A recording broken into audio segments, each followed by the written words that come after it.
Hello प्यारे बच्चों, क्या हालचाल। बढ़िया सब, उम्मीद करते हैं बढ़िया होंगे। देखिए, आज कहें तो एक ऐसे सब्जेक्ट की शुरुआत करने जा रहे हैं जिसकी नाम सुन के अनेक मतलब कहें तो लगभग 50% बच्चे डर ही जाते हैं।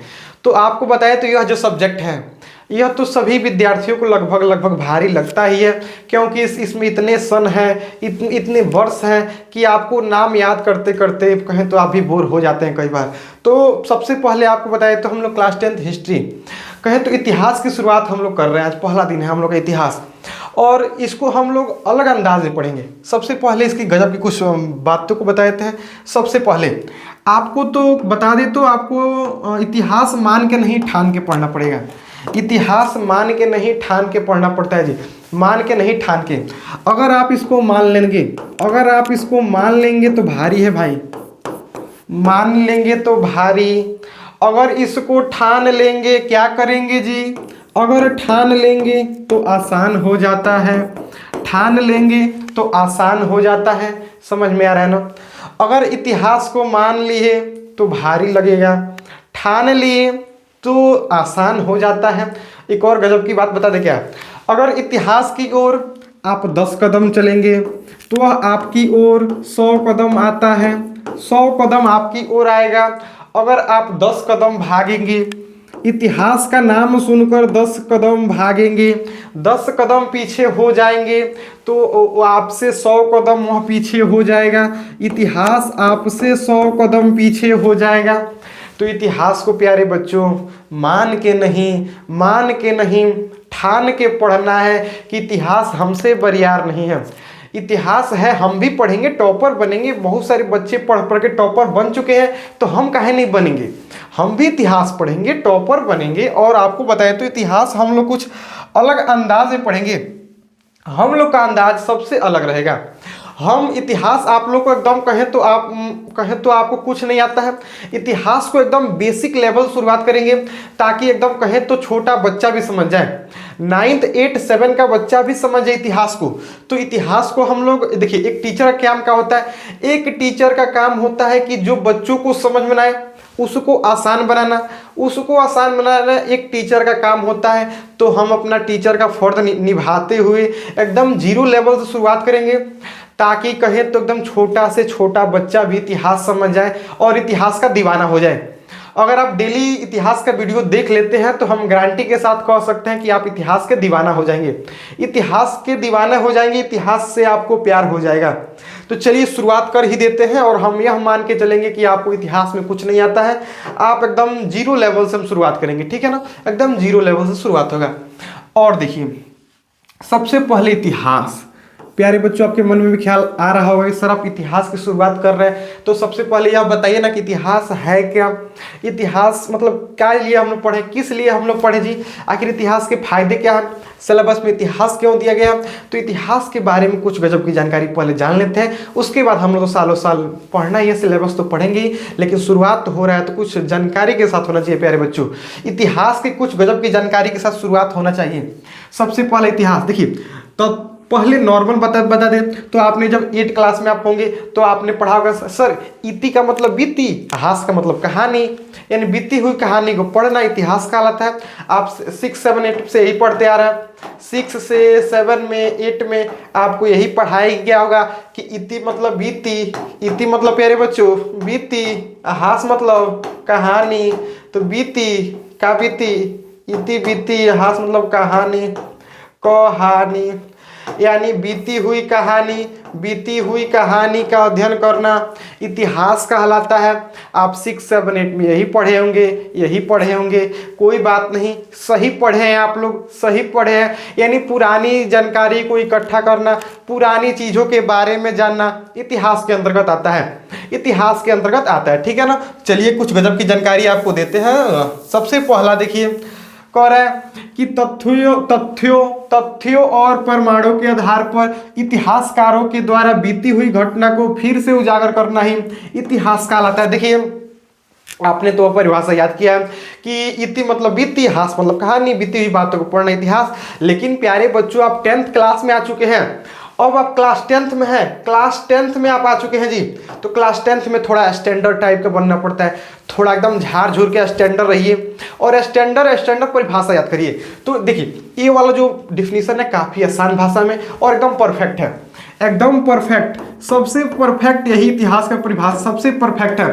आप एकदम आसान भाषा में इसको याद कर लीजिएगा, एकदम आसान भाषा में इसको याद कर लीजिएगा, कोई आपको दिक्कत नहीं होगा। माइक तो कोई दिक्कत तो नहीं जी, अब वीडियो में तो कोई दिक्कत नहीं होनी चाहिए, चलिए कोई दिक्कत नहीं होगा। देखिए तथ्यों और प्रमाणों के आधार पर, तथ्यों या प्रमाणों यानी सबूत के आधार, जैसे हम लोग कहें अब ताजमहल के बारे में हम लोग पढ़ते हैं इतिहास में, ताजमहल के बारे में पढ़ते कि नहीं, ताजमहल के बारे में, तो इसका क्या तथ्य है कि ताजमहल किसने बनवाया था, इसका कुछ प्रमाण है कि ताजमहल किसने बनवाया। आपको भी पता होगा सर ताजमहल शाहजहां ने बनवाया था, तो इसका प्रमाण है, इसका प्रमाण है। तो प्रमाण वही होता है प्रमाण, कुछ सबूत है कि नहीं कि फलाना को कौन बनाया था, चिलाना को कौन बनाया था, कुछ कुछ सबूत है, सबूत है। अब देखिए इतिहासकारों के द्वारा, इतिहासकारों के द्वारा बीती हुई घटना को, इतिहासकारों के द्वारा बीती हुई घटना को उजागर करना ही, उजागर का मतलब होता है जानना, जानना, बताना, समझाना, समझ में आ रहा है, करना ही इतिहास कहलाता है, इतिहास कहलाता है। ठीक है, अब देखिए इतिहास कई प्रकार के होते हैं, इतिहास कई प्रकार के होते हैं प्यारे बच्चों। जैसे जैसे आप आगे क्लास में बढ़ते जाएंगे इतिहास के प्रकार भी बढ़ते जाएंगे, इतिहास के प्रकार ही बढ़ते जाएंगे। समझ में आ रहा है आपको। अब देखिए अब इसमें कुछ मुख्य रूप से प्रकार होते हैं जो भी आपको हम बताएंगे, मुख्य रूप से कई होता है और कई प्रकार के भी कई होता है। समझ में आ रहा है आपको, हम आपको कंफ्यूज नहीं करेंगे जी हाँ, क्योंकि टीचर का काम होता है सब्जेक्ट को आसान करना, जो बच्चों को समझ में नहीं आ रहा है वहां आसान करना, ताकि बच्चों का भी बल्ले बल्ले हो जाए जी, क्योंकि समझ में आने के बाद बल्ले बल्ले हो ही जाता है। अगर समझ में नहीं आया तो पूरे साल दिक्कत होता है, पूरे साल दिक्कत हो जाता है, समझ में आ गया तो बल्ले बल्ले। अब देखिए इतिहास को इन प्रकारों में बांटा जा सकता है। इतिहास कई प्रकार के होते हैं प्यारे बच्चों, इतिहास कई प्रकार के होते हैं। पहला देखिए राजनीतिक इतिहास, पहला राजनीतिक इतिहास। जैसे जैसे आप आगे क्लास में जाएंगे आपको एक एक बार चीज में एक एक चीज के बारे में पढ़ना पड़ेगा। सामाजिक इतिहास, आर्थिक इतिहास, सांस्कृतिक इतिहास, बौद्धिक इतिहास, कूटनीतिज्ञ इतिहास, समुद्री इतिहास, भौतिक इतिहास। समझ में आ रहा है, ये सभी इतिहास के ही प्रकार हैं, ये सभी इतिहास के ही प्रकार हैं। सैन्य इतिहास, मौखिक इतिहास, देखिए ये सभी इतिहास के अंतर्गत आते हैं, इतिहास के पार्ट हैं। आपको आगे मिलेगा समझ में आ रहा है ना, आपको आगे मिलेगा। तो ये सभी इतिहास के पार्ट्स हैं, ये सभी इतिहास के पार्ट्स हैं। अब आगे बढ़ते हैं जी, आगे बढ़ते हैं। अब देखिए इतिहास का शाब्दिक अर्थ बताइए सर, इतिहास का शाब्दिक अर्थ, इतिहास का शाब्दिक अर्थ। शाब्दिक अर्थ बताने से पहले आपने भूत भविष्य के वर्तमान के बारे में जानते हैं कि नहीं प्यारे बच्चों, क्योंकि जब यही नहीं जानते होंगे तो फिर दिक्कत हो जाएगा, यही दिक्कत हो जाएगा, यही दिक्कत हो जाएगा। वर्तमान, भूत, भविष्य, वर्तमान, भूत, भविष्य, इसके बारे में आपको पता है कि नहीं, क्योंकि जब यही पता नहीं रहेगा तो फिर दिक्कत हो जाएगा जी, फिर दिक्कत हो जाएगा प्यारे बच्चों आपको। देखिए इतिहास का मतलब क्या होता है, सॉरी इतिहास का मतलब क्या होता है हम तुम बताएंगे ही, अभी काहे टेंशन ले रहे हैं आप, हम एक एक चीज़ को बताएंगे। जहाँ आपको दिक्कत होने वाला है सब हम समझते हैं कहाँ दिक्कत होने वाला है, क्योंकि इतिहास के दीवाने हम खुद हैं, इतिहास के दीवाने हम खुद हैं। और जो दीवाना जिस चीज़ का होता है उस दूसरे को भी दीवाना बना ही देगा। तो आप लोग टेंशन मत लीजिए, आज फर्स्ट क्लास है इसलिए इतना आराम आराम से पढ़ रहे हैं जी, क्लास शुरू होने दीजिए एकदम हम अपने अंदाज में आ जाएंगे, इतना टेंशन मत लीजिए। वर्तमान, जो अभी चल रहा है, जो अभी चल रहा है प्यारे बच्चों उसे वर्तमान कहेंगे। जैसे हम अभी पढ़ा रहे हैं तो किस में है, वर्तमान में है कि भूत में है कि भविष्य में, तो वर्तमान में है। अब देखिए भूत, जो बीत गया है, जो बीत गया है वो भूत है, जो बीत गया है वह भूत है, और जो आने वाला है, जो आने वाला है वो भविष्य कहलाता है, जो आने वाला है वो भविष्य कहलाता है। जैसे हमारा चैनल अभी चल रहा है, 10,000 सब्सक्राइबर पूरे होने वाले हैं तो वर्तमान में चल रहा है। हमारे चैनल पर 1,000 कभी सब्सक्राइबर थे, भूत में थे। हमारा चैनल आने वाले समय में बिहार का नंबर 1 ट्रेंडिंग एजुकेशनल चैनल बनेगा, तो भविष्य की बात कर रहे हैं हम, आने वाले समय की बात कर रहे हैं। तो समझ में आया ना, तो हम लोग इतिहास पढ़ रहे हैं, तो इतिहास का मतलब जो बीत गया है, भूत चीज को पढ़ रहे हैं, भूत को पढ़ रहे हैं क्या जी, भूत को हम लोग पढ़ रहे हैं, नहीं जी, मतलब भूत का मतलब होता है बीता हुआ, भूत को नहीं पढ़ रहे हैं, भूत के बारे में पढ़ रहे हैं, मतलब पहले क्या कहें, आप लोग समझ रहे हैं कि नहीं। भूत का मतलब बीता हुआ, भूत मतलब बीता हुआ, और बीती हुई चीजों के बारे में इतिहास में पढ़ना पड़ता है। भूतों के बारे में पढ़ना है ऐसी बात नहीं है, भूतों के बारे में भी इतिहास में पढ़ना है, ठीक है। अब चलिए आगे बढ़ते हैं, आगे बढ़ते हैं फटाफट के अंदाज में। इतिहास का शाब्दिक अर्थ जानेंगे। सर शाब्दिक अर्थ बताइए इतिहास का। जब आप बोल रहे हैं कि सर जीरो लेवल से आप पढ़ा रहे हैं तो शाब्दिक अर्थ बताइएगा, छोड़िएगा मत सर। जब आप बोल दिए शुरुआत में सर जीरो लेवल से आप पढ़ाइएगा तो सब कुछ बताइए सर, सब कुछ। देखिए इतिहास शब्द की उत्पत्ति लैटिन तथा ग्रीक शब्द से मानी जाती है। देखिए मानी जाती है, स्पष्ट नहीं है, मानी जाती है, समझ में आ रहा है। जिसका अर्थ है जानना, जिसका अर्थ क्या होता है, जानना होता है, जिसका अर्थ होता है जानना। इतिहास का शाब्दिक अर्थ क्या होता है, जानना होता है, ठीक है। भारतीय परंपरा के अनुसार इतिहास, देखिए कलर चेंज कर लीजिए सर जी, बिल्कुल कलर चेंज कर लेते हैं हम। और जितने भी लोग अभी तक जुड़ गए हैं एक बार सभी लोग वीडियो को शेयर कर दें प्लीज, आप सभी से रिक्वेस्ट है कि वीडियो को शेयर कर दें, और हाथ जोड़ के रिक्वेस्ट है कि चैनल पर नए हैं तो सब्सक्राइब कर दीजिएगा, क्योंकि काफ़ी अधिक मेहनत लगता है जी, काफ़ी अधिक मेहनत लगता है ऐसे वीडियो को बनाने में। अब देखिए भारतीय परंपरा के अनुसार इतिहास शब्द का अर्थ ऐसा ही हुआ, ऐसा ही हुआ है, ऐसा ही हुआ, ऐसा ही हुआ, कैसा ही हुआ, किसके अनुसार हुआ, तो भारतीय परंपरा के अनुसार इतिहास का अर्थ, भारतीय परंपरा के अनुसार इतिहास का अर्थ ऐसा ही हुआ, ऐसा ही हुआ, ठीक है।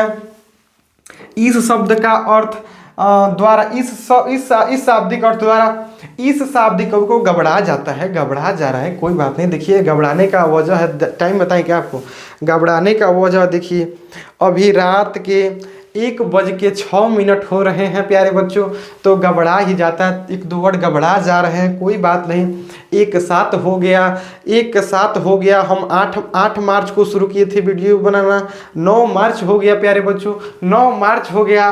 देखिए एक दिन खत्म हो गया, 8 मार्च को हम अभी शुरू किए, 8 मार्च को शुरू किए, 9 मार्च हो गया, कब 12 से 1 बज गया, समझ ही नहीं आया प्यारे बच्चों। तो 1:07 वीडियो अपलोड हो रहा है, रिकॉर्ड हो रहा है। चलिए अभी कब तक होगा कोई दिक्कत, कोई गारंटी नहीं है ये कब तक चलेगा, रात के 1 साथ हो गया है। तो प्यारे बच्चों आप सभी के लिए इतना मेहनत करना पड़ता है, आप सभी के लिए हमको दिन रात एक करना पड़ता है, तो हमारी मेहनत के लिए प्लीज़ वीडियो को लाइक कर दीजिएगा, चैनल पर नए तो सब्सक्राइब कर दीजिएगा प्लीज़, आप सभी से रिक्वेस्ट है जी। अब देखिए इसका शाब्दिक अर्थ इतिहास की घटनाओं की ओर संकेत दिया जाता है। इसका शाब्दिक अर्थ होता है इतिहास की घटनाओं की ओर संकेत देना।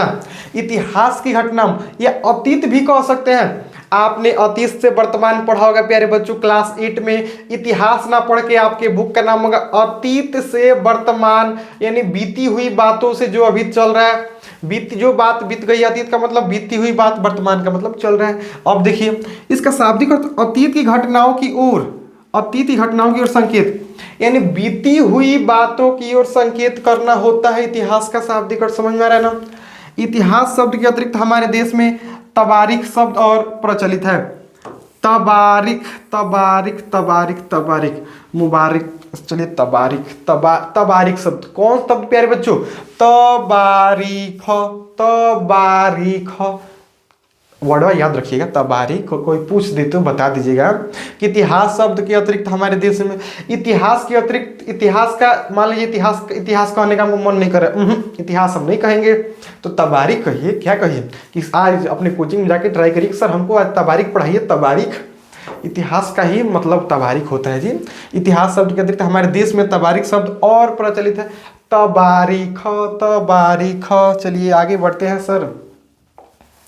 अब देखेंगे इतिहास से जुड़ी कुछ गजब के फैक्ट्स, कुछ गजब के फैक्ट्स बताइए सर, और जल्दी शुरुआत करिए। तो शुरुआत करेंगे, टेंशन काहे ले रहे हैं आप, टेंशन मत लीजिए, बस पहला क्लास है, थोड़ा बेसिक से चलना पड़ता है जी। पहला क्लास में बेसिक से चलिए, नहीं तो पहले क्लास में अगर हवाई जहाज उड़ा देंगे पूरा, हम भी देखिए दीवाने हैं, एक घंटा में चैप्टर खत्म कर सकते हैं, लेकिन कोई बात नहीं जी, कोई बात नहीं, आराम से पढ़ेंगे। पहला क्लास है, न्यू बच्चे हैं, आराम से नहीं पढ़ाया जाएगा तो फिर दिक्कत हो जाएगा। 1 शॉट भी इसका वीडियो आएगा, 1 शॉट भी वीडियो आएगा, आप लोग टेंशन मत करिए। 1 शॉट का मतलब क्या, इसमें 1 घंटा के अंदर आपका पूरा चैप्टर खत्म कर देंगे, क्वेश्चन आंसर खत्म कर देंगे, तो वन शॉट वीडियो परीक्षा का जब 2-3 महीने टाइम लगेगा तो उस समय आएगा, टेंशन मत लीजिए। अभी तो टाइम है, आराम आराम से पढ़ा जाएगा, कुछ फैक्ट जान लिया जाए ताकि सालों साल काम आए, सालों साल हम लोग मस्ती से पढ़ें ताकि कोई दिक्कत ना हो। देखिए इतिहास से जुड़ी कुछ और बातें, कुछ एक्स्ट्रा नॉलेज भी ले लीजिए क्योंकि काम करेगा। देखिए इतिहास को 4 मुख्य भागों में बांटा गया है। हमने पहले ही बताया कि इतिहास के कई सारे भाग होते हैं, लेकिन मुख्य रूप से 1 2 3 4, 1 2 का 4, 4 2 का, ऐसे कोई गाना है क्या जी? हमने शायद एक दिन कभी सुना था कि 1 2 का 4, 4 2 का 1, ऐसे माय नेम इज लखन, ऐसे कुछ था। चलिए था। राजनीतिक इतिहास, सामाजिक इतिहास, आर्थिक इतिहास, सांस्कृतिक इतिहास। इतिहास मुख्य रूप से कितने प्रकार के होते हैं प्यारे बच्चों? 4 प्रकार के होते हैं। होते तो कई प्रकार के हैं लेकिन मुख्य रूप से 4 को बताइएगा। राजनीति, सामाजिक, आर्थिक और सांस्कृतिक। राजनीतिक, सामाजिक, आर्थिक, सांस्कृतिक। राजनीतिक, सामाजिक, आर्थिक और सांस्कृतिक। समझ में आ रहा है आपको? अब देखिए इतिहासकार लिखित दस्तावेजों, मौखिक खातों, कला, भौतिक कलाकृतियों और प्रास्तिक मार्करों जैसे स्रोतों का इस्तेमाल करके अतीत के बारे में जानकारी हासिल करते हैं। इतिहासकार कौन जी प्यारे बच्चों? इतिहासकार जो होते हैं वो जानकारी कैसे हासिल करते हैं? तो इन सभी का यूज करते हैं, ठीक है ना। लिखित दस्तावेज का यूज करते हैं कि इसका क्या सबूत है, किसी भी चीज़ के अगर बारे में बताते हैं तो सबूत खोजते हैं, मौखिक खाते खोजते हैं, कला, भौतिक, इन सभी का यूज करते हैं, ठीक है। अब देखिए इतिहासकारों के मुताबिक हेरोडोटस पहले ऐतिहासिक लेखक थे। हेरोडोटस एक ग्रीक लेखक थे। हेरोडेटस एक ग्रीक लेखक थे। हेरोडेटस एक ग्रीक लेखक थे। इनके बारे में कुछ और गजब की जानकारी हम तुरंत अभी देंगे, तुरंत देंगे जी। हेरोडेटस देखिए, हेरोडेटस पहले क्या थे? यह लेखक भी थे। हेरोडेटस क्या थे? ऐतिहासिक लेखक थे। हेरोडेटस क्या थे? ऐतिहासिक लेखक थे प्यारे बच्चों। अब देखिए हेरोडेटस एक ग्रीक लेखक थे। लेखक तो थे लेकिन कैसे लेखन थे? कैसन लेखन थे? तो ग्रीक लेखक थे। ग्रीक लेखक थे, ठीक है। अब देखिए इतिहास को प्राथमिक और माध्यमिक शिक्षा में पढ़ाया जाता है। विश्वविद्यालय में भी इतिहास का अध्ययन एक प्रमुख विषय है। गजब, क्या बात है। विश्वविद्यालय में भी है, बिल्कुल है। इतिहास जब तक आप पढ़िएगा, इतिहास आपका साथ नहीं छोड़ेगा। किसी भी कॉम्पिटेटिव एग्जाम की आप तैयारी कर रहे हो, अगर आप कोई भी पुलिस दरोगा कुछ भी बनना चाहते हैं तो इतिहास के बिना काम नहीं चलता है प्यारे बच्चों। कोई भी सरकारी नौकरी ले लीजिए, उसमें इतिहास से क्वेश्चन आते हैं, करंट अफेयर से क्वेश्चन आते हैं, जीके जीएस से क्वेश्चन आते हैं, तो इतिहास से क्वेश्चन आते हैं, पढ़ना पड़ेगा। इतिहास मन से पढ़िए। अगर आप 10th और 12th का इतिहास बढ़िया से पढ़ लेते हैं, 10th और 12th का इतिहास बढ़िया से पढ़ लेते हैं, 10-12 का इतिहास अगर बढ़िया से पढ़ लेते हैं तो कोई भी कॉम्पिटेटिव एग्जाम आसानी से निकाल सकते हैं। कोई भी कॉम्पिटेटिव एग्जाम में आपका इतिहास का एक भी क्वेश्चन नहीं छूटेगा, क्योंकि इसमें जो पढ़ते हैं सेम वही आपका एनसीईआरटी पैटर्न रहता है, कोई दिक्कत नहीं होगा। हम लोग एनसीईआरटी को ही फोकस करके चल रहे हैं, एनसीईआरटी। अब देखिए तो कह रहे कि इतिहास को प्राथमिक और माध्यमिक शिक्षा में पढ़ाया था। किस शिक्षा में? प्राथमिक और माध्यमिक। प्राथमिक और माध्यमिक, समझ में आ रहा है ना। प्राथमिक का मतलब एकदम प्रथम विषय मान के, या माध्यमिक का मतलब बीच में इनको मान के पढ़ना पड़ता है, समझ में आ रहा है ना। शिक्षा में पढ़ाया था। और विश्वविद्यालय में भी इतिहास का अध्ययन एक प्रमुख विषय है। विश्वविद्यालय में भी इतिहास का अध्ययन एक प्रमुख क्या है? विषय है। समझ में आ रहा है आपको? आगे चलिए, आगे बढ़ते हैं। अब पर इतिहास को वैज्ञानिक आधार पर लिखने का काम 19वीं शताब्दी में रैंक नामक शख्स ने किया था। समझ में आ रहा है आपको? गजब का फैक्ट है कि नहीं, कि इतिहास को वैज्ञानिक आधार पर लिखने का काम, वैज्ञानिक आधार पर, समझिएगा, इतिहास को वैज्ञानिक आधार पर लिखने का काम किस आधार पर प्यारे बच्चों? वैज्ञानिक आधार पर। वैज्ञानिक आधार पर लिखने का काम 19वीं शताब्दी में रैंक नाम के शख्स ने किया था। रैंक नाम के शख्स ने किया था 19वीं शताब्दी, समझ रहे हैं? 1800 से लेके 1900 ईस्वी तक, 1800 से लेके 1900 ईस्वी तक को हम लोग क्या कहेंगे प्यारे बच्चों? 19वीं शताब्दी कहेंगे। जैसे हम लोग अभी 21वीं शताब्दी में है, 21वीं शताब्दी में है ना। अब देखिए हम लोग 2000 लिख रहे हैं, सन 2000 अभी लिख रहे हैं। जब 2000 से जब 2100 हो जाएगा, 2000 से जब 2100 हो जाएगा तो हम लोग चले जाएंगे 22वीं शताब्दी में, 22वीं शताब्दी में चल जाएंगे। अभी हम लोग 21वीं शताब्दी में है। किस शताब्दी में है? 21वीं शताब्दी। जब 2000 से धीरे धीरे अब 2100 की ओर जाएगा, ठीक है ना। जैसे अभी 2025 चल रहा है, 2025 चल रहा है, ऐसे ही 2050 आएगा, 2070 आएगा, 2080 आएगा, 2000 ऐसे बढ़ेगा ना, बढ़ेगा। जैसे 2100 आएगा तो हम लोग चल जाएंगे 22वीं शताब्दी में, यानी पीछे, समझ में आ रहा है, पीछे रहता है। जैसे इस समय 21वीं चल रहा है तो हम लोग 2000 में, मैंने कहा तो समझ में आ रहा है आपको। जैसे यहाँ देखिए 1800 और 1900, इसके पहले आपको एक और गजब की जानकारी, आपको शतक पता होना चाहिए। शतक का मतलब क्या होता है सर? शतक का मतलब 100 साल, शतक मतलब 100 साल होता है। शतक का मतलब क्या होता है? 100 साल होता है। इन सब के बारे में आगे मिलेगा, तुरंत मिलेगा, टेंशन मत लीजिए आप लोग। एक एक चीज़ को हम पढ़ेंगे, एक एक चीज़ को, एक भी टॉपिक जहां आपको दिक्कत नहीं होनी चाहिए। तो 19वीं शताब्दी चल रहा है, यानी 1800 से 1900 के बीच हम लोग 19वीं शताब्दी, ठीक है। 19वीं शताब्दी इसकी शुरुआत कब हुई थी? 19वीं शताब्दी। अभी हम लोग कब हैं? 21वीं शताब्दी में, याद रखिएगा। रैंक नामक शख्स ने किया था। किसने किया था? रैंक नामक शख्स। हमें तो इतिहास के सन ने लूटा, भूगोल के परिभाषा में कहाँ दम था जी। चलिए सन नहीं लूटेगा, हमारे रहते हुए आपको कौन लूट लेगा जी? हमारे रहते हुए आपका इतिहास का एक भी टॉपिक नहीं छूटेगा, एक भी टॉपिक नहीं छूटेगा। कहाँ से? कि आप एक्सीलेंट से पढ़ रहे हैं, आप एक्सीलेंट चैनल से पढ़ रहे हैं। एक्सीलेंट आने वाले समय में काफ़ी आगे जाएगा, काफ़ी मेहनत हो रहा है इस चैनल पर, तो आगे जाएगा ही। आप लोग टेंशन मत लीजिए और सपोर्ट करते रहिए ऐसे ही। अब सर बताइए, आप काला दिए सर। देखिए प्यारे बच्चों, पूरे 12 महीना में इतना चैप्टर हम लोग पढ़ना है। पूरे इतिहास में आपके 8 चैप्टर हैं। पूरे इतिहास में कितने चैप्टर है प्यारे बच्चों?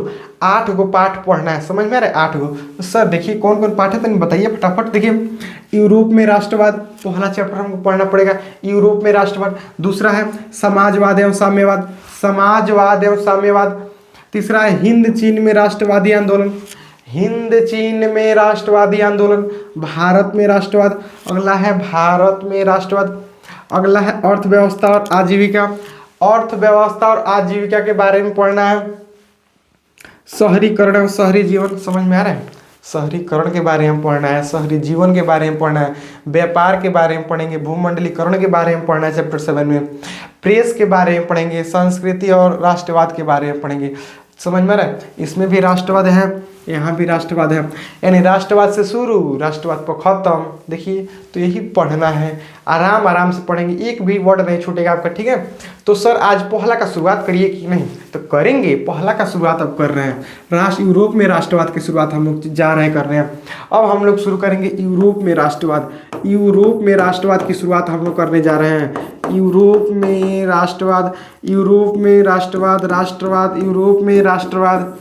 और प्यारे बच्चों, राष्ट्रवाद के बारे में हम जानेंगे तो सबसे पहले इसमें जो इस चैप्टर में जितने भी कहें तो कठिन वर्ड है उसको जानने का प्रयास करते हैं हम। जैसे राष्ट्र क्या है, राष्ट्रवाद क्या है, तो ऐसे जो मेन टॉपिक है पहले उसको हम लोग जान लेते हैं, ठीक है। उसके बाद हम लोग अपने अंदाज में आगे बढ़ेंगे ही। सबसे पहले आपके मन में ख्याल आएगा, सर आप यूरोप का नाम रख रहे हैं, सर बताइए यूरोप आखिर है क्या? देश है कि राज्य है कि राजधानी है कि नदी है कि शहर है कि क्या है? यूरोप क्या है सर बताइए ना। Europe is what is this Europe? आप यूरोप बोले कि यूरोप में राष्ट्रवाद, तो पहले सर आप ये बताइए कि यूरोप है क्या? यूरोप है क्या सर बताइए। पहले आप ये बताइए कि यूरोप है क्या, आखिर ये पहले बताइए हमको। तो प्यारे बच्चों, यूरोप एक महादेश है। यूरोप एक क्या है प्यारे बच्चों? महादेश है। और ऐसे महादेश पूरे विश्व में 7 गो है। पूरे विश्व में कौगो महादेश है? 7 गो महादेश है। पूरे विश्व में कौगो महादेश है प्यारे बच्चों? 7 गो है। अब देखिए 7 कौन कौन है? एशिया है, अफ्रीका है, यूरोप है, उत्तरी अमेरिका है, दक्षिणी अमेरिका, ऑस्ट्रेलिया, अंटार्कटिका। नाम घबरा रहा है क्या जी? नाम में कब को घबरा जा रहा है, रात का माहौल हो गया, लग रहा है हम भी भंगवा रहे हैं क्या जी? अंटार्कटिका, अंटार्कटिका समझ में आ रहा है आपको? नाम घबराएगा तो कोई दिक्कत नहीं है, फास्ट पढ़िएगा। और एक ट्रिक बता रहे हैं, अगर कोनो नाम घबराए थोड़ा फास्ट पढ़िएगा तो नहीं घबराएगा, धीरे पढ़िएगा अटक जाइएगा, फास्ट पढ़िए गलती नहीं होगा, ठीक है। कोई भी अगर इतिहास, देखिए इतिहास में कोई कोई ऐसा नाम आएगा जो कौन बड़ बड़ नाम रहेगा, पढ़ने में भी आदमी लड़खड़ा जाता है उसको, तो आपको उसको फास्ट पढ़ने की कोशिश करिएगा। जितने भी कठिन वर्ड थोड़ा फास्ट पढ़िएगा, काम चल जाएगा। धीरा पढ़िएगा, उसी में रह जाइएगा, शिकायत हो जाएगा। समझ में आता है? समझ में आ रहा है सबको ना? सबके इतिहास समझ में आता कि ना? देखो अधिकतर लड़का बिहार से बाढ़ है, तो बिहार के लोग के ना समझ में आता सबके, कोनो दिक्कत के नहीं ना, दिक्कत ना होगी चाहिए। कभी शुरुआत में दिक्कत कौन ना होगी चाहिए, ठीक बा। चलिए आगे देखते हैं प्यारे बच्चों। अब देखिए ये तो हो गया 7 महादेश। कितने महादेश हो गए? 7 महादेश।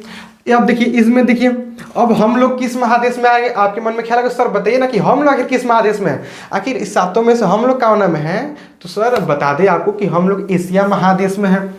हम लोग एशिया महादेश में हैं। हम लोग किस महादेश में हैं? एशिया महादेश में हैं। प्यारे बच्चों हम लोग किस महादेश में हैं? एशिया महादेश, एशिया महादेश। और सबसे बड़ा महादेश कौन है सर? सबसे बड़ा महादेश एशिया है।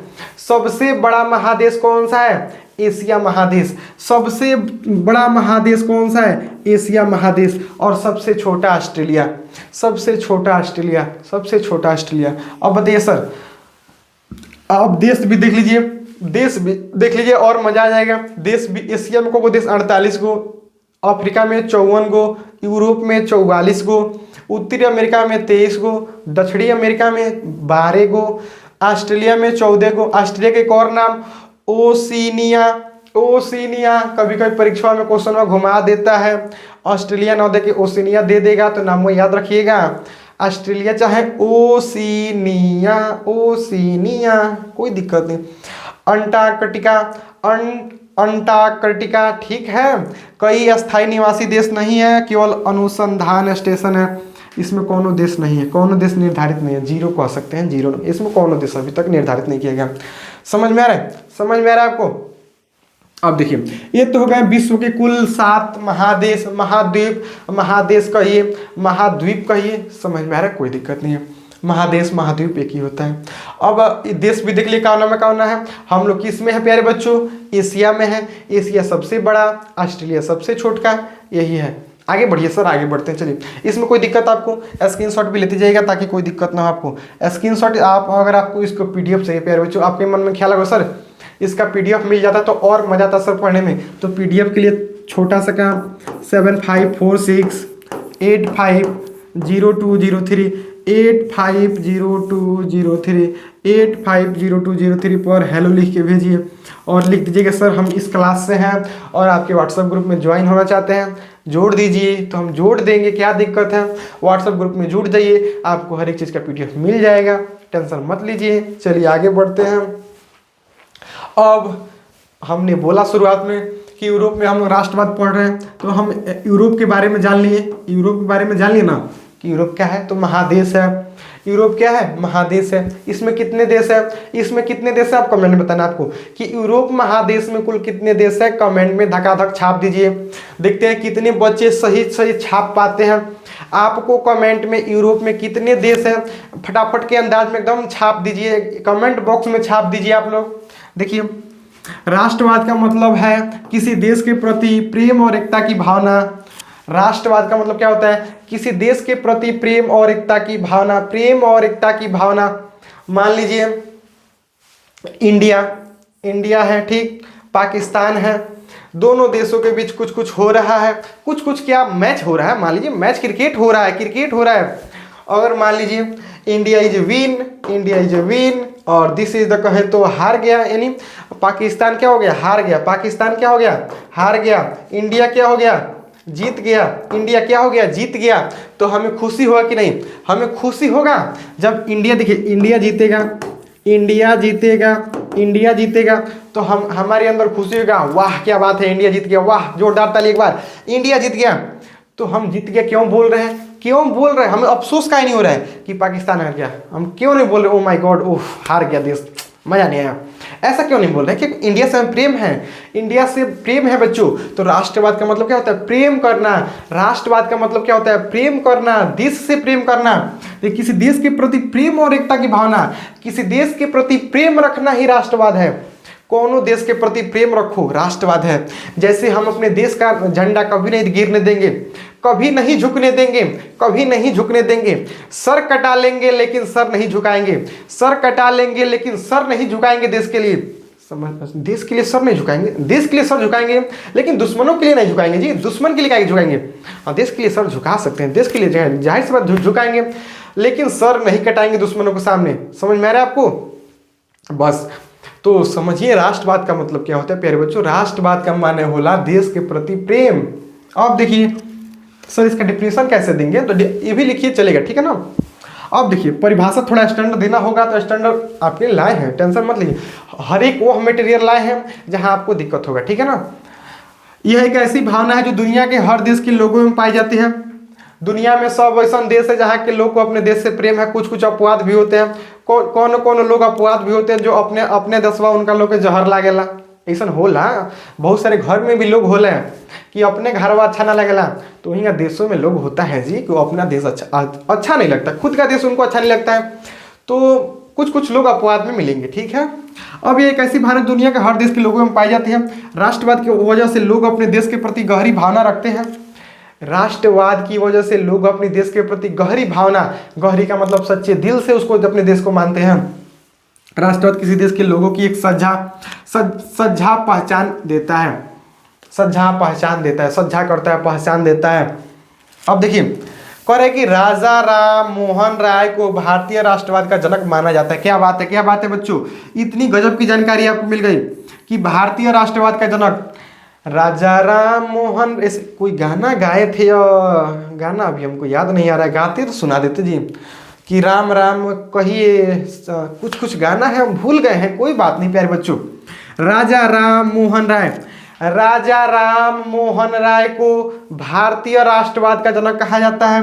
भारतीय राष्ट्रवाद का जनक कैसी लगा जानकारी कि भारतीय राष्ट्रवाद का जनक किसे कहा जाता है? तो राजा राम मोहन राय, राजा राम मोहन राय, समझ में आ रहा है? राजा राम मोहन राय, काफी प्यारी जानकारी है, इसको याद रखिएगा। याद रहता है तो काफी मजा आता है, याद रहेगा तो मजा आ जाता है। ये सब बेसिक याद रखिए तभी मजा आएगा। सर अब कुछ कुछ बताइए, कुछ कुछ बताइए। देखिए अब यूरोप में राष्ट्रवाद पढ़ रहे हैं तो कुछ थोड़ा बेसिक जान लें। यूरोप में राष्ट्रवाद का उदय 19वीं सदी में हुआ था। यूरोप में राष्ट्रवाद का उदय कब हुआ था? 19वीं शताब्दी में हुआ था। अपने परीक्षा में क्वेश्चन आएगा कि यूरोप में राष्ट्रवाद का उदय 19वीं शताब्दी।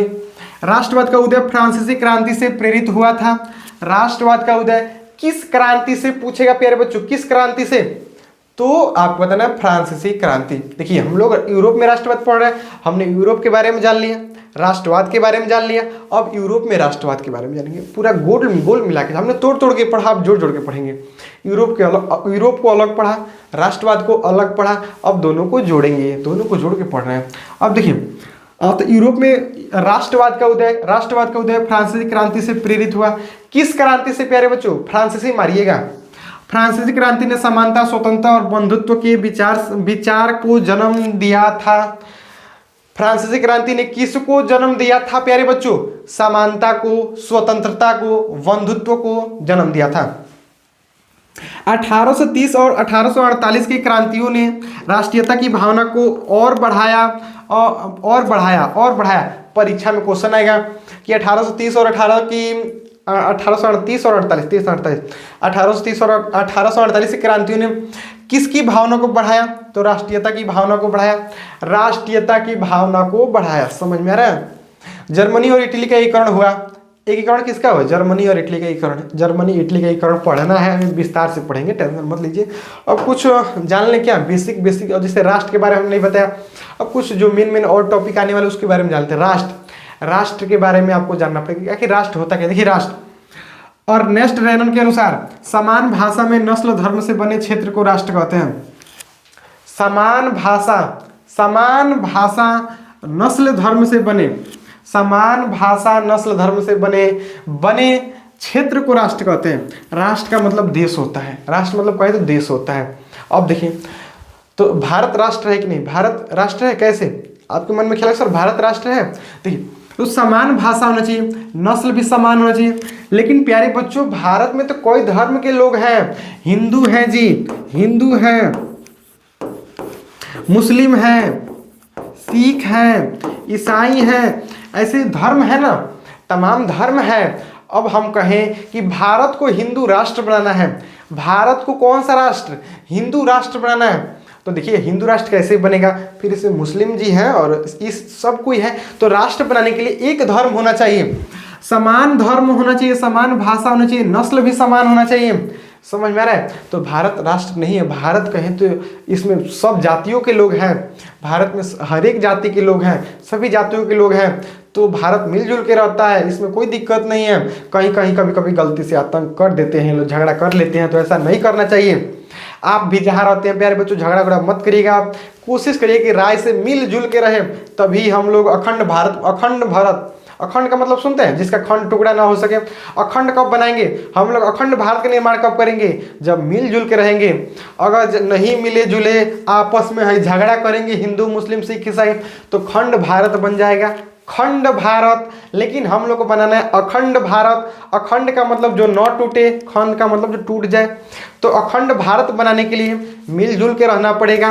अगर आपको भी अखंड परिवार बनाना है अपना, अखंड परिवार, तो परिवार में मिलजुल के रहिए, तभी तो परिवार नहीं टूटेगा। नहीं तो परिवार टूट जाता है, खंड परिवार बन जाता है, एक ही परिवार में 3 जगह खाना बनता है, 2 जगह खाना बनता है, तो ये गलत बात है जी, गलत बात है। देखिए देश को सुधारने के लिए सबसे पहले खुद सुधारना पड़ेगा, अपने परिवार को सुधारना पड़ेगा, गांव को सुधारना पड़ेगा, पंचायत को सुधारना पड़ेगा। धीरे धीरे सुधारेंगे तभी देश सुधरेगा। जब तक हम नहीं बदलेंगे, आप नहीं बदलिएगा, तब तक देश कैसे सुधरेगा? क्योंकि हम लोग भी देश में ही रहते हैं जी, हम लोग देश में ही रहते हैं। एक राष्ट्र लंबे प्रयासों, त्याग और निष्ठा का चरम बिंदु होता है। एक कोई भी राष्ट्र होता है, लंबे प्रयासों, त्याग और निष्ठा का क्या होता है? चरम बिंदु होता है। ठीक है, चरम बिंदु होता है। अब देखिए नेपोलियन के बारे में जानेंगे बिल्कुल। देखिए नेपोलियन जी यही हैं, बुक में इनका पिक्चर दिया है कि नहीं जी? बुक में इनका पिक्चर दिया होगा, नेपोलियन जी का पिक्चर बुक में दिया है। तो नेपोलियन जी के बारे में पढ़ लेते हैं, ठीक है ना। थोड़ा सा अभी कुछ वर्ड है इसमें, कुछ वर्ड है जो आपको दिक्कत कर रहे थे, वर्ड भी हम अभी है इसमें, वर्ड है, आपको टेंशन नहीं लेना है।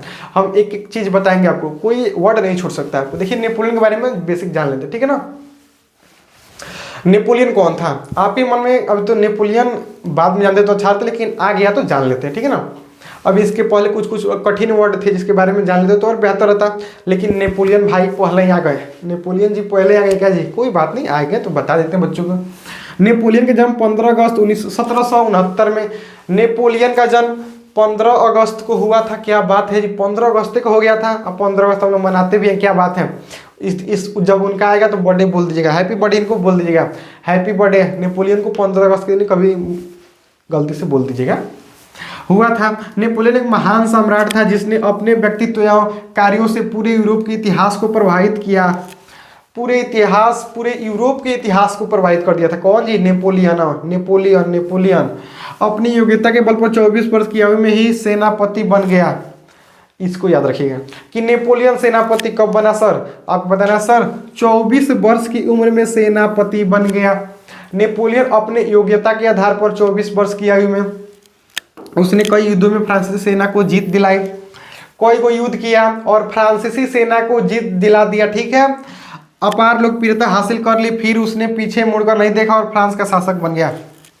फ्रांस का शासक बन गया। फ्रांस का शासक कौन बन गया प्यारे बच्चों? नेपोलियन बन गया। नेपोलियन बन गया। कैसे बना? सामने देखिए, ऐसे बना। पहले सेनापति बना, फिर धीरे धीरे कोई को जीत दिलाया। किसको जीत दिलाया? फ्रांसीसी सेना को धीरे धीरे जीत दिलाया। और जीत दिलाते दिलाते इतना फेमस हो गया कि फ्रांस का शासक बन गया। फ्रांस का शासक बन गया, इतना फेमस हो गया, लोकप्रिय हो गया, इतना लोकप्रिय हो गया कि अब फ्रांस का शासक बन गया। समझ में आ रहा है? फ्रांस का शासक बन गया कौन? नेपोलियन, ठीक है। अब देखिए निरंकुशवाद, ये भी कहे तो चैप्टर का एक कहे तो कठिन वर्ड है, बता दे रहे हैं आपको।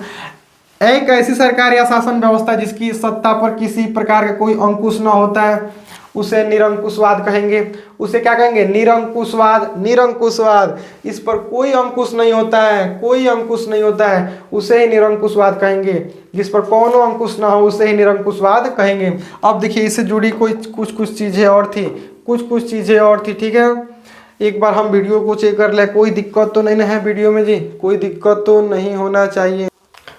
चलिए वीडियो तो ठीक है, कोई दिक्कत इसमें नहीं है जी, वीडियो में कोई दिक्कत नहीं है, कोई दिक्कत नहीं है। चलिए आगे, निरंकुशवाद आप समझे कि नहीं? कोई दिक्कत है क्या? निरंकुशवाद का मतलब इसमें कौनो अंकुश नहीं होता है, कौनो दया नहीं होता है, समझ में आ रहा है ना? बात करें तो इसमें जो शासन होता है एक आदमी के हाथ में होता है। जैसे आप लोकतंत्र का नाम सुने ना, लोकतंत्र, लोकतंत्र आप पढ़े होंगे, लोकतंत्र पढ़ रहे हैं? नहीं पढ़ेंगे, शुरुआत हम नहीं किया, कर देंगे लोकतंत्र की शुरुआत जल्दी करने वाले। तो लोकतंत्र में क्या होता है? जो शासन होता है लोगों के हाथ में होता है। लोकतंत्र में लोग शासन करते हैं, जबकि निरंकुशवाद में शासन एक आदमी के हाथ में होता है, अपने मन की मर्जी करता है, वही निरंकुशवाद होता है। उसमें जो उसके मन में आए वो कर देगा, कौनो दया भाव नहीं रखता है, समझ में आ रहा है? कौनो दया भाव नहीं रखता है। आगे देखिए, मच्छर दिल है कि मानता नहीं, दिल मान नहीं रहा है जी, मच्छर परेशान कर दे रहे हैं, क्या करें? दिल मनाना पड़ता है, मच्छर बीच बीच में हमको परेशान कर देते हैं। कौन उपाय होगा तो बता दीजिएगा प्यारे बच्चों। देखिए ये मच्छर हमको परेशान कर दिया, इस पर जब बैठ जाता है तो हमारा कारोबार नहीं चलता है, तो फिर दिक्कत होता है, रुकना पड़ता है, मच्छर को मारना पड़ता है। इसके लिए हम अनेक प्रकार की व्यवस्था कराए हैं, और एक और लिक्विड भी लगा है, फिर भी मच्छर आ जा रहा है। मच्छर भी आजकल एकदम बरियार हो गया है जी, मानना पड़ेगा, कोई प्रभाव नहीं पड़ रहा है मच्छर पर। अब देखिए जनमत संग्रह क्या है, ये भी चैप्टर में ही है, जनमत संग्रह के बारे में जानिए। एक प्रत्यक्ष मतदान जिसके द्वारा एक क्षेत्र की सारी जनता ने किसी प्रस्ताव को स्वीकार या अस्वीकार करने के लिए पूछा जाता है। जनमत संग्रह का मतलब, यानी जनमत का मतलब होता है लोग, और संग्रह का मतलब इकट्ठा करना, कोनो राय विचार करे खातिर, यानी कहे तो पूरे समाज के इकट्ठा करना जनमत संग्रह कहलाता है। जनमत का मतलब लोग, और संग्रह का मतलब इकट्ठा करना, यानी कोई भी बात पूछने के लिए लोगों को जब इकट्ठा करते हैं जनमत संग्रह कहलाता है। उसी को हमने भाषा में लिखा, देखिए अपनी भाषा में, कि एक प्रत्यक्ष मतदान जिसके द्वारा किसी क्षेत्र की सारी जनता से किसी प्रस्ताव को, प्रस्ताव का मतलब कोनो बात के, कोनो चीज के स्वीकार या अस्वीकार करने के लिए पूछा जाता है। समझ में आपको? अब देखिए यूटोपिया, जिसको कल्पना दर्श भी कहते हैं, यूटोपिया। यूटोपिया क्या है? यूटोपिया के बारे में पढ़ना है। यूटोपिया तो एक ऐसे समाज की कल्पना जो इतना आदर्श है कि उसका साकार होना लगभग असंभव है। उसका साकार होना लगभग क्या है? असंभव है, असंभव। एक ऐसे समाज की कल्पना जो इतना आदर्श, आदर्श का मतलब होता है अच्छा, आदर्श मतलब आइडियल, अच्छा, जिसको स्वीकार करना क्या, जिसको साकार करना असंभव है, असंभव है। समझ में आ रहा है आपको? अब देखिए रूमानीवाद, रूमानीवाद, रूमानीवाद ये भी चैप्टर में है आपके।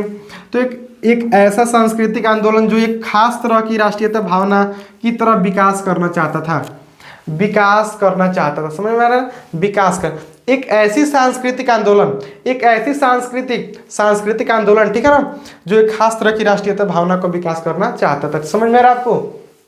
कोई बात नहीं, रिवीजन करेंगे तो समझ में आएगा, आप टेंशन मत लीजिए, बस ये वर्ड सुनते चलिए, वर्ड सुने रहिएगा तो काम करेगा।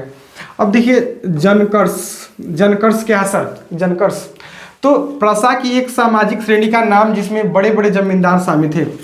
इसमें बड़े बड़े जमींदार शामिल थे। जनकर्स में क्या थे? बड़े बड़े जमीन, जिनके पास ढेर ढेर जमीन था। बड़े बड़े जमींदार का मतलब जमीन वाला, बड़े बड़े का मतलब ढेर ढेर जमीन वाला।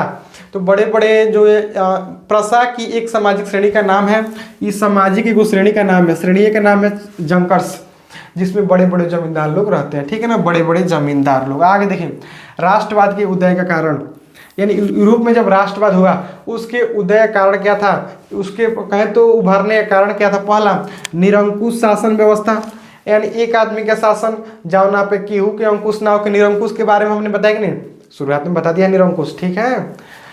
उदारवादी विचारों का प्रसार, उदारवादी विचारों का क्या प्रसार, स्वतंत्रता, समानता और बंधुता का नारा, शिक्षित मध्य वर्ग की भूमिका, ये सभी कारण थे। ये सभी क्या थे? प्रमुख कारण थे। तो स्वतंत्र, समान, स्वतंत्र का मतलब आज़ादी, समानता का मतलब बराबर, बंधुता का मतलब भाईचारा का नारा, शिक्षित मध्य वर्ग की भूमिका, शिक्षित मध्य वर्ग क्या थी? भूमिका। आगे देखिए कुछ इसमें वर्ड है जो अभी कोई टॉपिक है जो आपको समझ में नहीं है, कोनो बात ना, टेंशन मत लीजिए, पहले चैप्टर तो खत्म होने दीजिए, हम फिर दोहराएंगे, काहे टेंशन ले रहे हैं, दोहराएंगे ही, आप टेंशन मत लीजिए। जहां भी दिक्कत नहीं हो रहा टेंशन नहीं लेने का, जहां आ रहा है वहां तो बल्ले बल्ले, नहीं आ रहा है कोनो बात नहीं, फिर एक बार और पढ़ेंगे तुरंत, जैसे ही तुरंत खत्म होगा उसके एक बार पूरा चैप्टर रिवीजन करेंगे। जहां दिक्कत हो रहा है, जो भी टॉपिक दिक्कत हो रहा कमेंट में लिखिए, उन कमेंट को लेकर तुरंत एक वीडियो आएगा, उन कमेंट को लेके आएगा, ठीक है ना। तो यूरोप में राष्ट्रवाद का क्रमिक विकास, तो यूरोप में राष्ट्रवाद का क्रमिक विकास कैसे हुआ, सन बाई याद रखिएगा, परीक्षा में पूछता है कि वियना की संधि कब हुआ, नागरिक संहिता, फ्रांसीसी क्रांति, तो सन बाई याद रखिए। देखिए याद करने का प्रैक्टिस करिएगा, नहीं तो फिर दिक्कत हो जाएगा, प्रैक्टिस रहेगा तो मजा आ जाएगा जी, प्रैक्टिस रहेगा तो मजा आ जाएगा। फ्रांसीसी क्रांति 1789 में, फ्रांसीसी क्रांति सबसे पहले फ्रांसीसी क्रांति 1789 में, नागरिक संहिता 1804 में, वियना की संधि 1815 में। सबके बारे में पढ़े, सबके बारे में पढ़ेंगे, टेंशन मत लीजिए, बस संधि का सन याद रखिए, ठीक है ना। उदारवादियों की क्रांति 1848 में, उदारवादियों की क्रांति। ओ माय गॉड, मार्कर गिर गया, देखिए टाइम ओवर होने की वजह से कुछ इधर उधर हो रहा है क्या जी। 1:41, अभी तो 2 भी नहीं बजा जी। आज सोचे हैं कि सोएंगे 2-3 बजे सोएंगे जी अभी तो। जर्मनी का एकीकरण 1866 से 71, 1866 से 1871। इटली का एकीकरण कब हुआ, 1859 से 1871, 1859 से 1871। ये सभी क्या थे आपको बता दें प्यारे बच्चों, ये सभी क्या है, तो ये सभी यूरोप में राष्ट्रवाद का क्रमिक विकास हम लोग देख रहे हैं, कैसे कैसे राष्ट्रवाद का विकास हुआ, कैसे कैसे फ्रांसीसी क्रांति से हुआ, इटली का एकीकरण तक गया, समझ में आ रहा है। चलिए अब यूरोप में राष्ट्रवाद का निर्माण कैसे हुआ, निर्माण कैसे हो, निर्माण के बारे में देखेंगे। हमने तो कारण देख लिया, क्रमिक विकास देख लिया कैसे हुआ, ठीक है ना। अब निर्माण के बारे में देखिए, निर्माण करें किसी भी राष्ट्र के निर्माण के लिए एक सामूहिक पहचान, एक वो सामूहिक पहचान, सांस्कृतिक परंपरा आदि का समान होना जरूरी है। आदि का समान होना क्या है, जरूरी है। समान का मतलब बराबर, राष्ट्र का मतलब क्या होता है, जिसमें एक ही धर्म के लोग हों उसे ही राष्ट्र कहेंगे, समझ में आ रहा है ना। तो समान मतलब कहें धर्म होना चाहिए, समान पहचान, सभी लोगों का पहचान सेम होना चाहिए, कोई किसी से अलग नहीं, भेदभाव नहीं होना चाहिए, समझ में आ रहा है। यूरोप में अलग अलग समाज था, जैसे हैब्सबर्ग साम्राज्य में लोग जर्मन, अंग्रेजी, फ्रेंच, इटली आदि अलग अलग भाषाएं बोलते थे, अलग अलग भाषाएं उसमें लोग बोलते थे, तो राष्ट्र नहीं होगा, वह राष्ट्र नहीं होगा। राष्ट्र का मतलब होता है, राष्ट्र का मतलब होता है एक ही धर्म के लोग रहें, एक ही भाषा बोले, समझ में आ रहा है ना।